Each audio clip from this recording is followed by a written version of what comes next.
I never thought my own son would betray me like this. After everything I sacrificed for him, after all the love I poured into raising him, he looked me straight in the eyes and said those words that shattered my heart. "We're moving. Mom, I sold your Brooklyn brownstone. My name is Eleanor Williams. And at 68 years old, I thought I knew what pain was.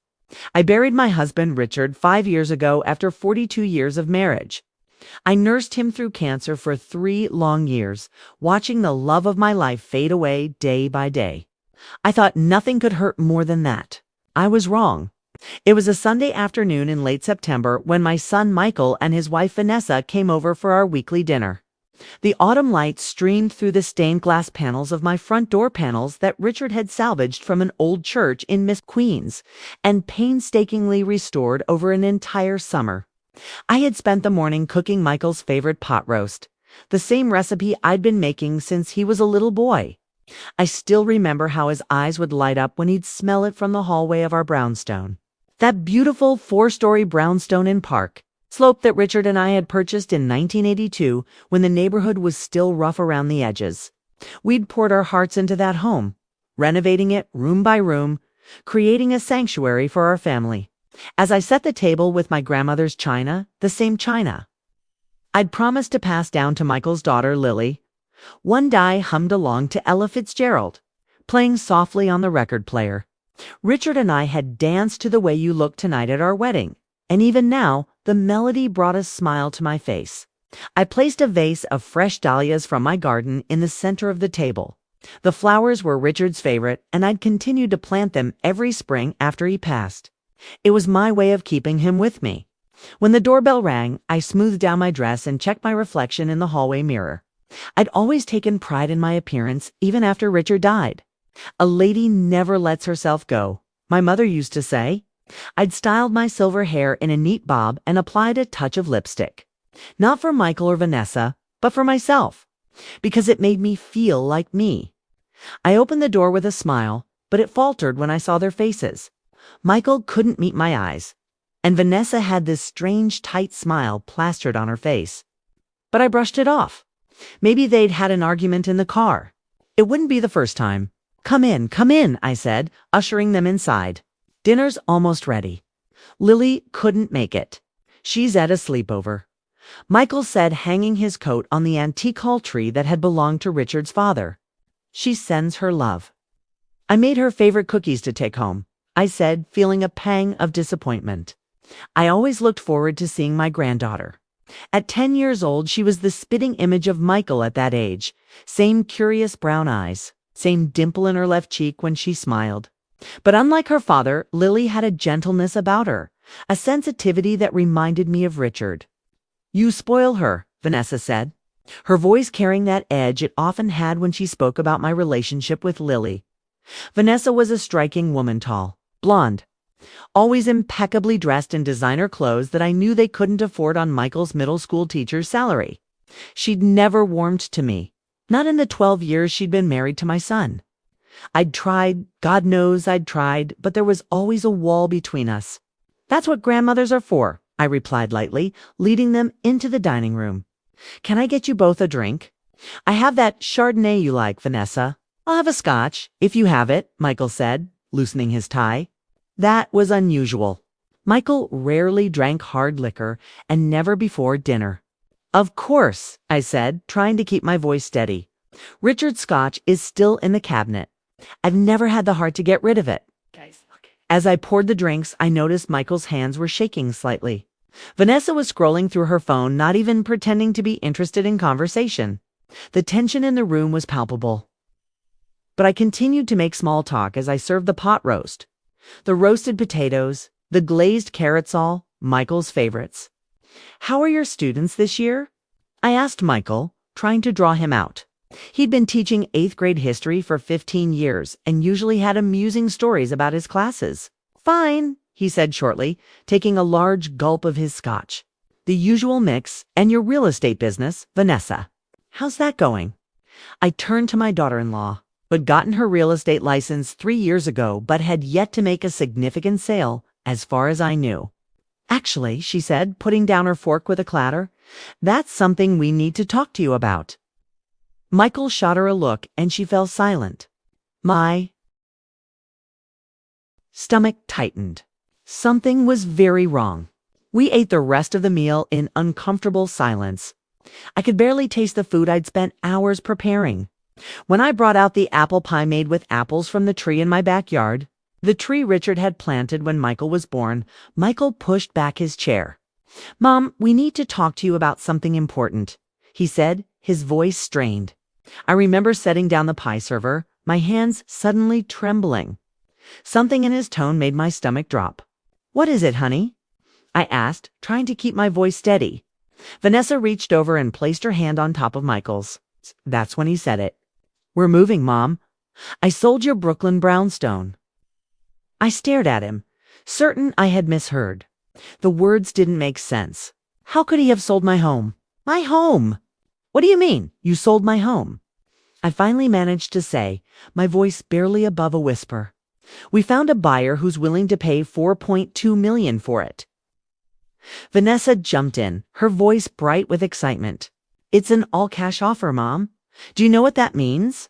We can pay off our debts, buy a beautiful house in New Jersey, and still have plenty left over." "But this is my home," I said, my voice breaking. "Your father and I, Mom," Michael interrupted. "You signed over a power of attorney to me last year, remember? After you had that fall, it was for your own protection." The room started spinning. Yes, I had signed power of attorney to Michael after I slipped on some ice and broke my hip. The doctors had put me on strong medication. Michael had suggested it would be easier if he could handle my affairs temporarily. But I never imagined he would use it to sell my home out from under me. "Where am I supposed to go?" I asked, tears welling in my eyes. "We found a lovely assisted living facility in New Jersey," Vanessa said, pulling out a glossy brochure from her designer purse. "It's just 10 minutes from our new house. You'll have your own apartment. There are activities every day. And you'll make so many new friends your age." I looked down at the brochure, at the smiling elderly faces, at the sterile-looking apartments with their generic furniture. This wasn't my home. This wasn't the place where I'd raised my son, where I'd loved my husband, where I'd created a lifetime of memories. "The closing is in 3 weeks," Michael added. "We'll help you pack up, of course. You can take whatever furniture will fit in your new place." 3 weeks, I repeated, my voice breaking. "You expect me to leave my home of 40 years in 3 weeks? Mom, be reasonable." Michael sighed, running a hand through his hair, a gesture so like his father that it made my heart ache. "This is a great opportunity for all of us. The neighborhood has changed so much. It's not safe for you to be living alone in such a big house anymore. Not safe." I echoed, anger beginning to replace the shock. "I've lived here for 40 years, Michael. I know every neighbor on this block. Mrs. Abernathy brings me soup when I'm sick.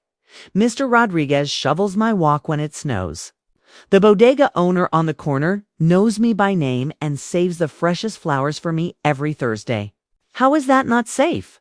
"You're getting older, Mom," Michael said, his voice taking on that patronizing tone that made me feel like a child. "You had that fall last year.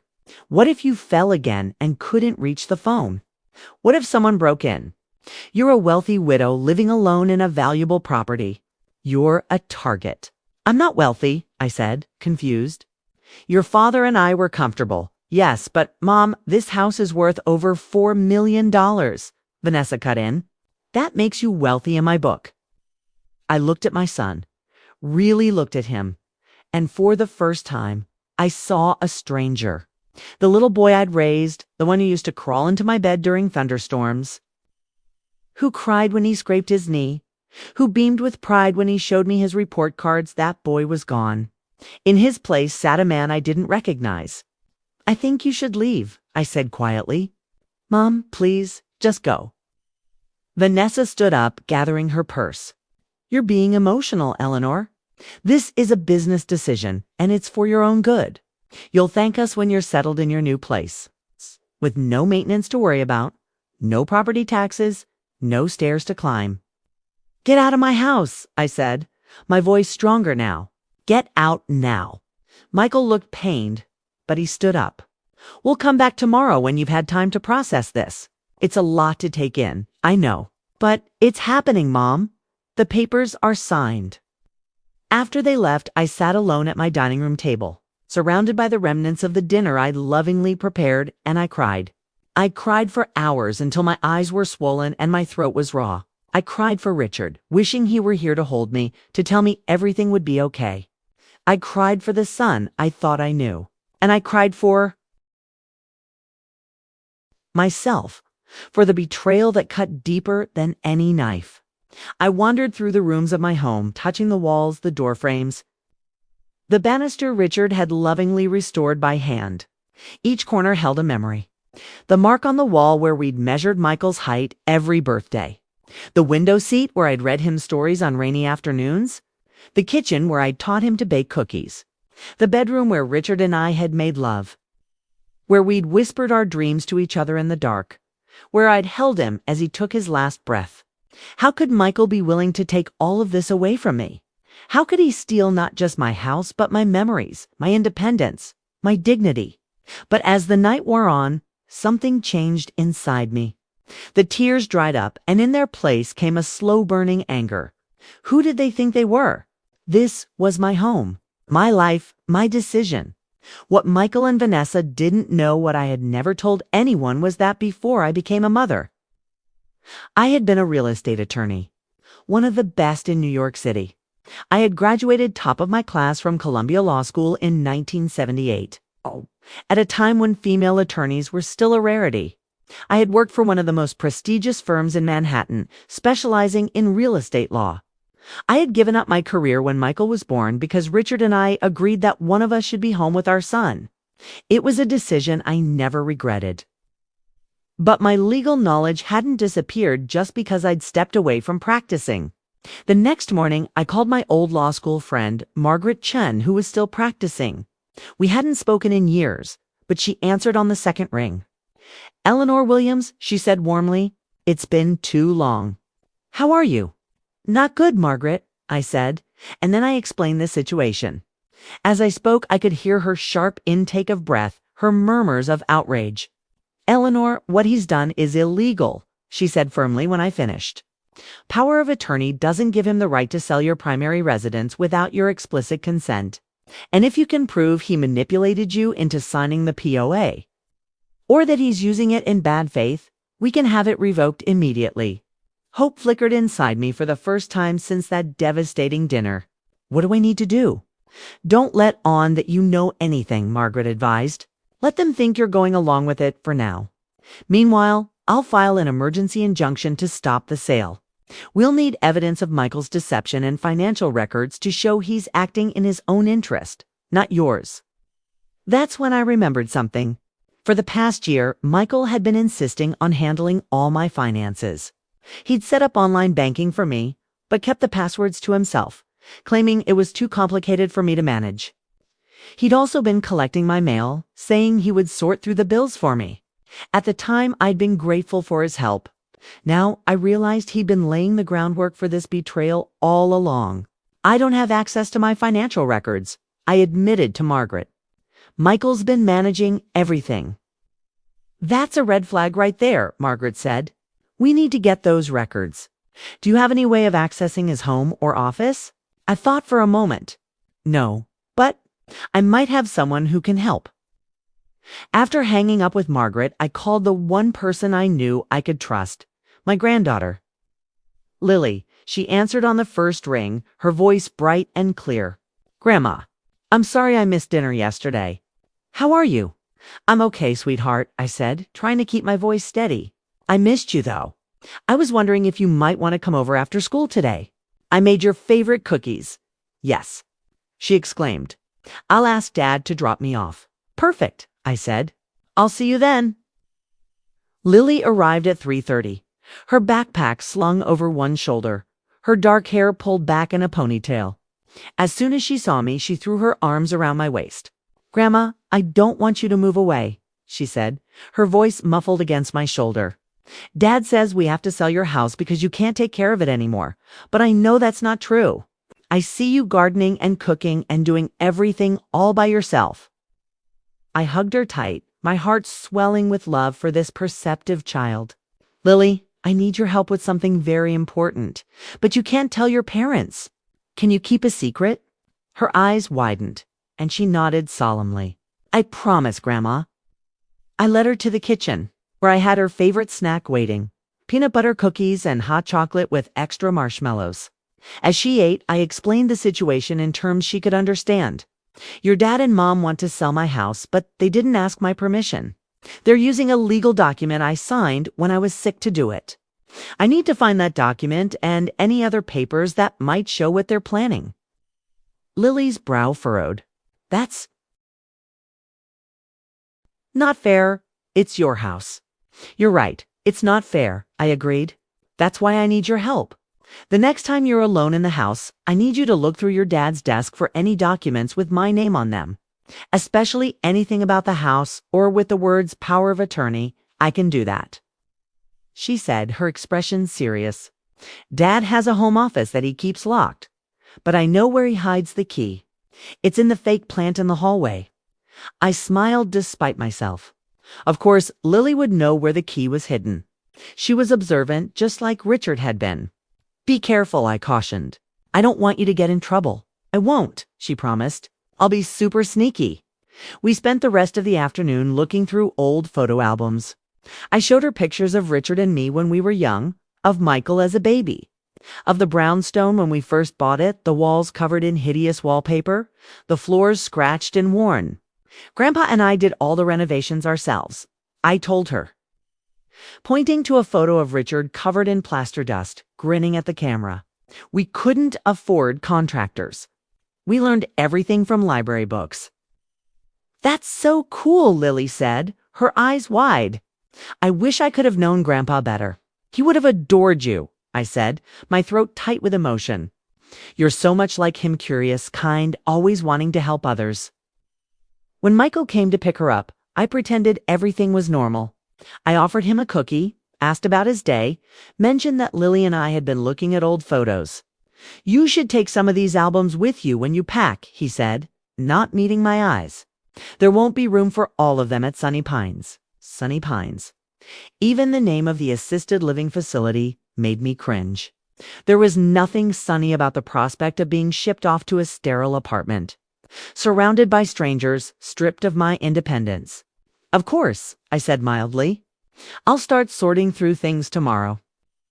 Lily hugged me goodbye, whispering in my ear, I'll call you soon, Grandma. 3 days later, my phone rang. It was Lily calling from her friend Emma's house. Grandma, I found some papers, she whispered into the phone. And I heard Dad talking to Mom about your bank accounts. He said something about transferring money before you caught on. My blood ran cold. Can you take pictures of the papers with your phone and send them to me? I already did, she said proudly. I sent them to your email. Sure enough, when I checked my email, there were several blurry but legible photos of documents. Among them was a copy of the power of attorney I'd signed. But with pages, I didn't recognize pages that granted Michael much broader powers than I had agreed to. There were also bank statements showing large transfers from my accounts to an account I didn't recognize. I forwarded everything to Margaret immediately. Within minutes, my phone rang. Eleanor, this is exactly what we need, she said when I answered. The power of attorney document has clearly been altered. The signature page is legitimate, that's. Your signature, but the pages detailing the powers granted have been switched out. And these bank transfers? Eleanor, he's been embezzling from you. This goes beyond just selling the house. He's been systematically stealing your money. The betrayal cut even deeper, but I refuse to let it break me. What's our next step? We go to court tomorrow morning for the emergency injunction. Then we file criminal charges. Criminal charges, I repeated, my voice faltering, against my own son. Eleanor, Margaret said gently, what he's done is not just unethical, it's illegal. It's elder abuse, fraud, and embezzlement. If we don't stop him now, he'll take everything you have. I closed my eyes, picturing Michael as a little boy, his face alight with joy as he opened Christmas presents, as he rode his first bicycle as he graduated from high school. How had that sweet child turned into a man who would steal from his own mother? Okay, I said finally, let's do it. That night, I couldn't sleep. I paced the rooms of my beloved brownstone, touching the walls, the door frames. The banister Richard had lovingly restored by hand. I found myself in Michael's old bedroom, now a guest room, but still with the same blue walls he'd insisted on as a teenager. On the bookshelf were the Hardy Boys mysteries he'd collected, the model airplanes he'd built with Richard, the trophy he'd won in the 8th grade science fair. I sat on the edge of the bed and picked up a framed photo from the nightstand. It was Michael at his high school graduation, flanked by Richard and me, all of us beaming with pride. I traced my finger over his face, trying to reconcile that happy young man with the stranger who had sat at my dining table 3 days ago and told me he'd sold my home. Where did I go wrong? I whispered to the empty room. What did I miss? The next morning, I dressed carefully in a navy blue suit I hadn't worn in years. I styled my hair, applied makeup, and put on the pearl necklace Richard had given me on our 40th anniversary. I wanted to look strong, capable, not like the feeble old woman my son apparently thought I was.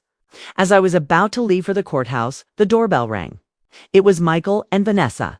"Mom, we came to help you start packing," Michael said, walking in without waiting for an invitation.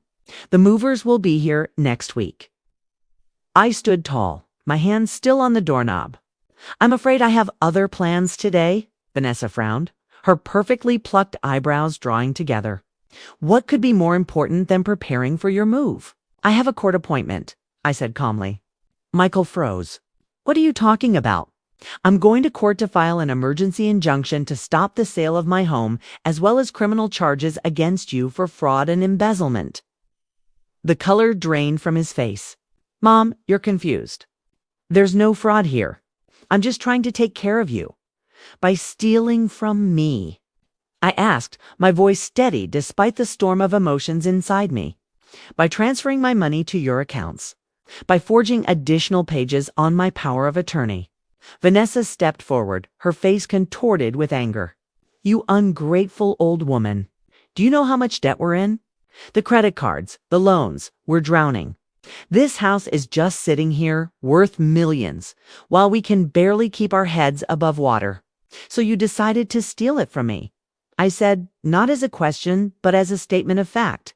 "We weren't stealing," Michael insisted, but his voice wavered. "We were going to take care of you. The assisted living place is really nice. Save it for the judge," I interrupted. "Now, I need to leave. I suggest you do the same and call your lawyer. You're going to need one." As I turned to go, Michael grabbed my arm. "Mom, please, we can work this out." "Don't do this." I looked down at his hand on my arm, then up at his face, the face of the son I had loved more than life itself. "You broke my heart, Michael. You betrayed my trust in the worst possible way. And now you have to face the consequences." I gently removed his hand and walked out the door, my head held high. The courtroom was intimidating with its high ceilings, dark wood paneling, and somber atmosphere. But with Margaret by my side, I felt stronger than I had in years. She was in her element, her silver hair pulled back in a sleek bun, her black suit impeccable, her voice clear and authoritative as she presented our case to the judge.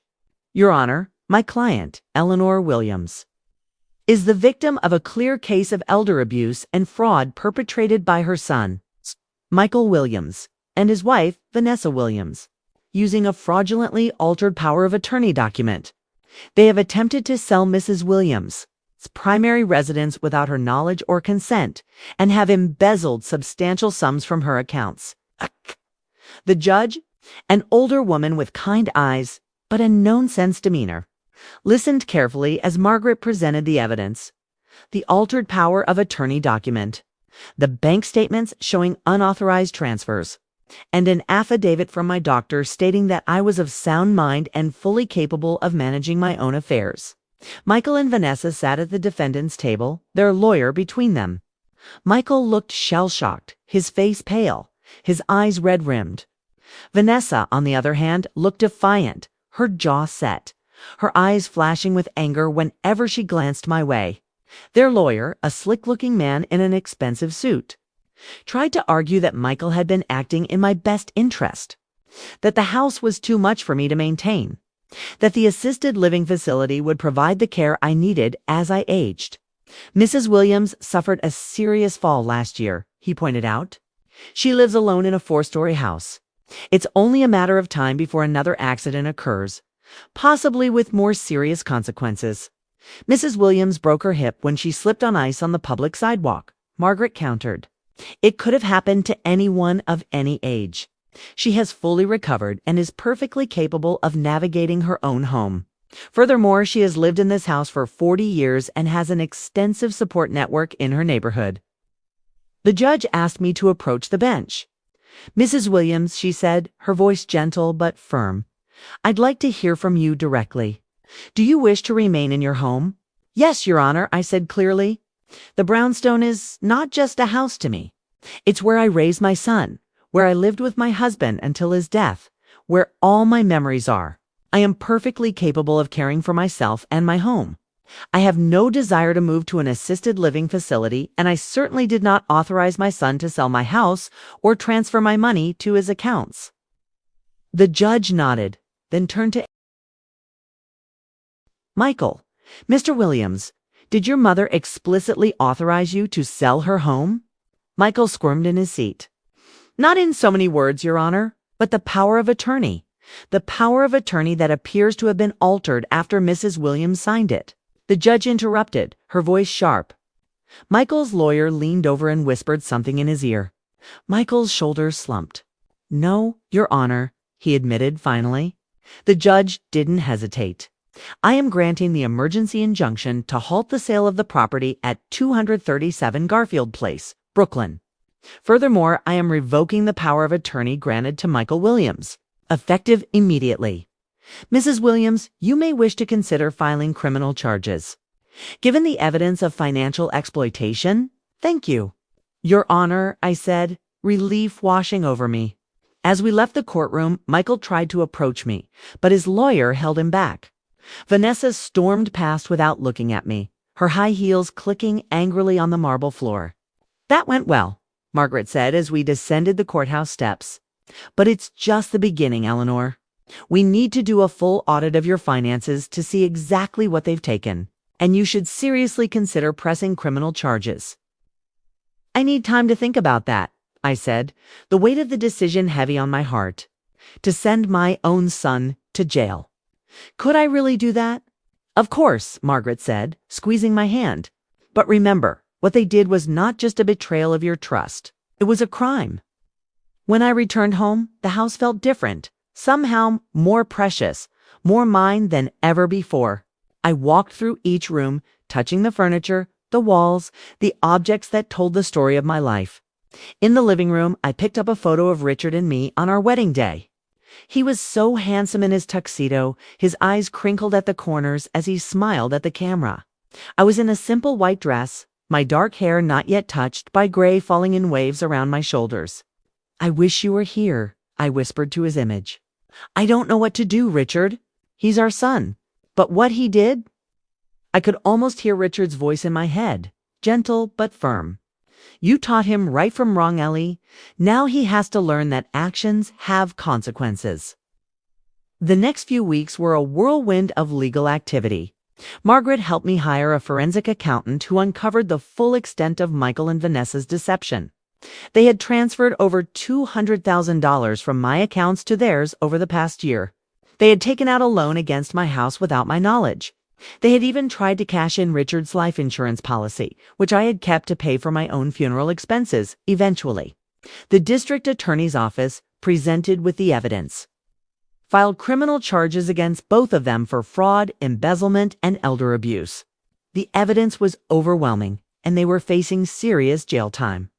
The day before their arraignment, Michael came to see me alone. I almost didn't answer the door when I saw him through the peephole. But something, perhaps the slump of his shoulders, the defeat in his posture, made me open it. He looked terrible thin, unshaven, with dark circles under his eyes. The confident, well-dressed man who had sat at my dining table and told me he'd sold my home was gone. In his place stood a broken shell. Mom, he said, his voice breaking, I'm so sorry. I don't know what happened to me. The debts kept piling up, and Vanessa kept spending, and I saw a way out. I told myself I was doing it for you, that you'd be better off in assisted living, but that was a lie. I was doing it for myself. I betrayed you in the worst way possible, and I'll never forgive myself. I stood in the doorway, not inviting him in. Not yet. Why, Michael?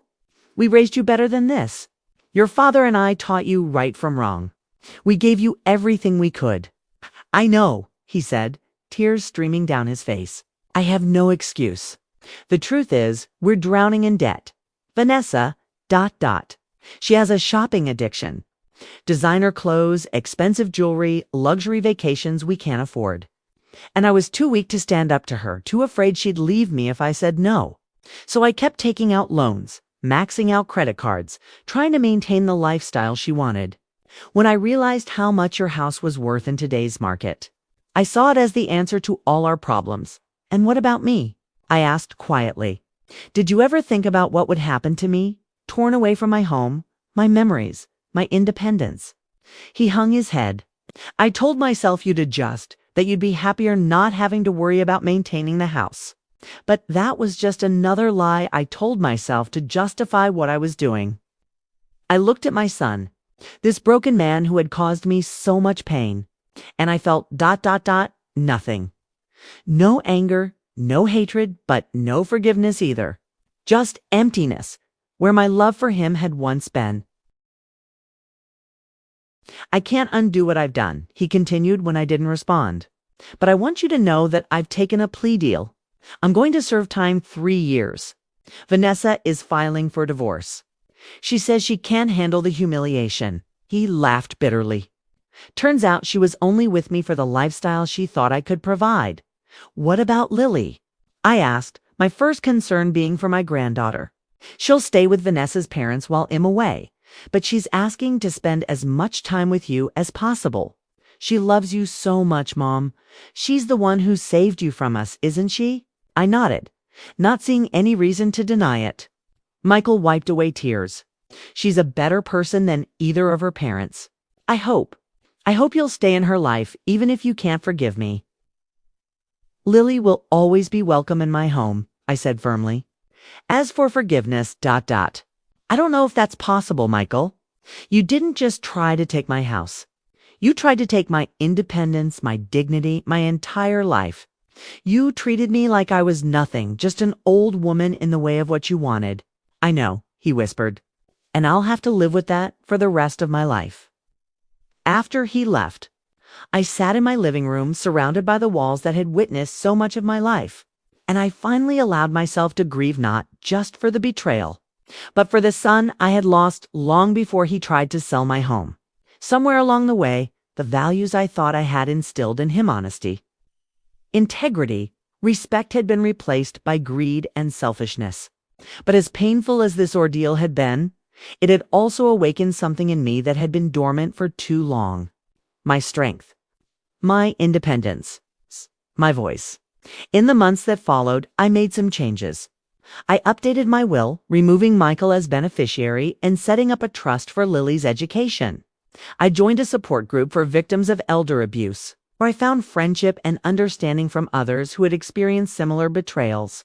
And I decided to come out of retirement offering my services as a legal consultant for elderly clients facing housing issues. My first client was a 75-year-old widow named Dorothy, whose landlord was trying to evict her from the rent-controlled apartment she'd lived in for 30 years.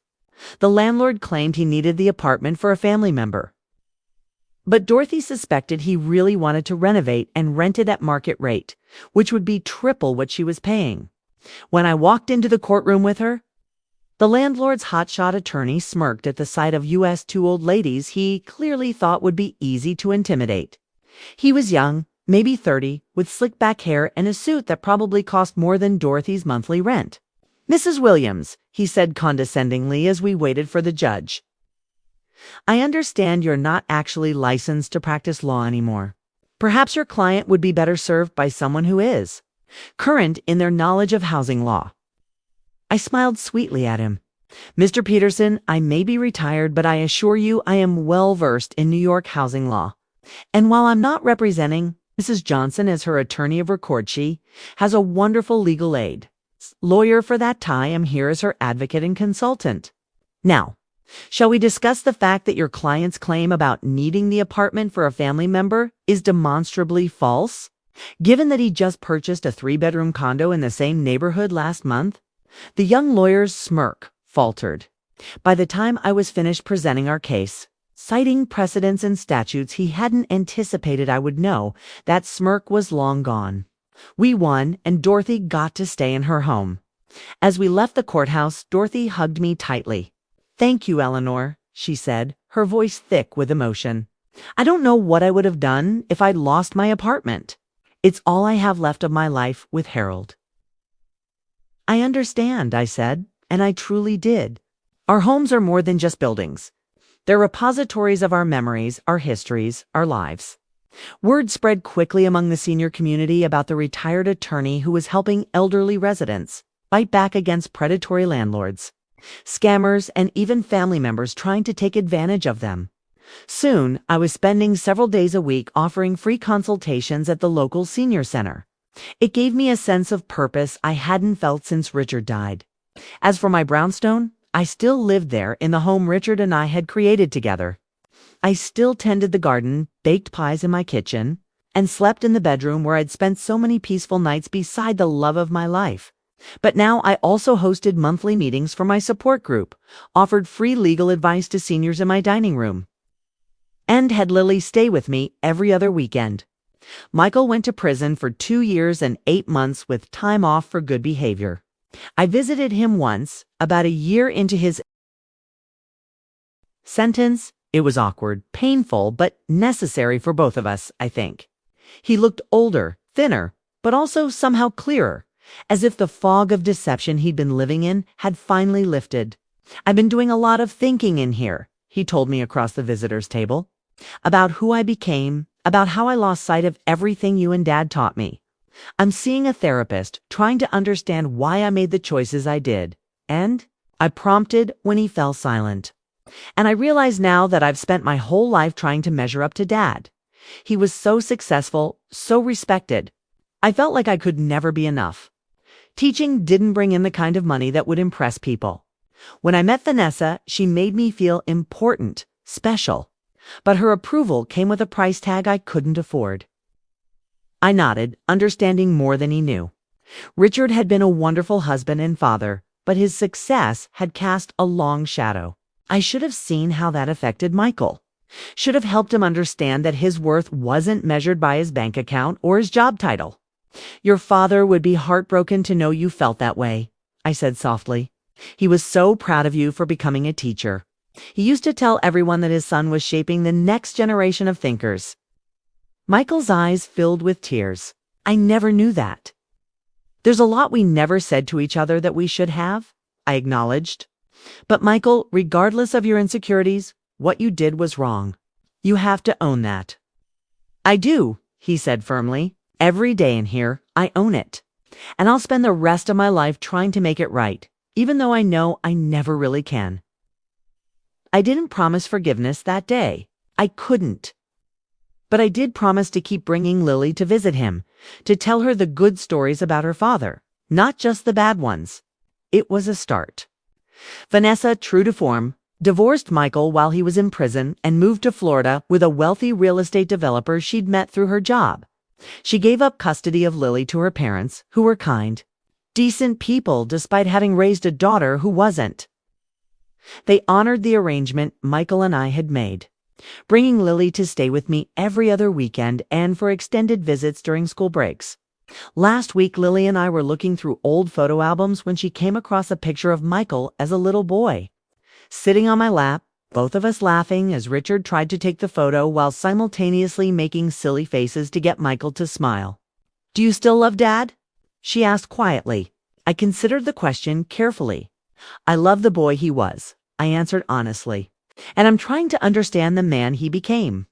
But what I know for sure is that I love you, and nothing will ever change that." She hugged me tight. "I'm going to be a lawyer like you when I grow up, Grandma.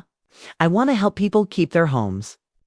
I held my granddaughter close, feeling a surge of hope for the future. Michael had betrayed me in the worst way possible. But from that betrayal had come unexpected blessings, a renewed sense of purpose, new friendships, and a deeper bond with my granddaughter. My name is Eleanor Williams, and at 68 years old, I thought I knew what pain was. I was right. But I also discovered that I'm stronger than I ever imagined.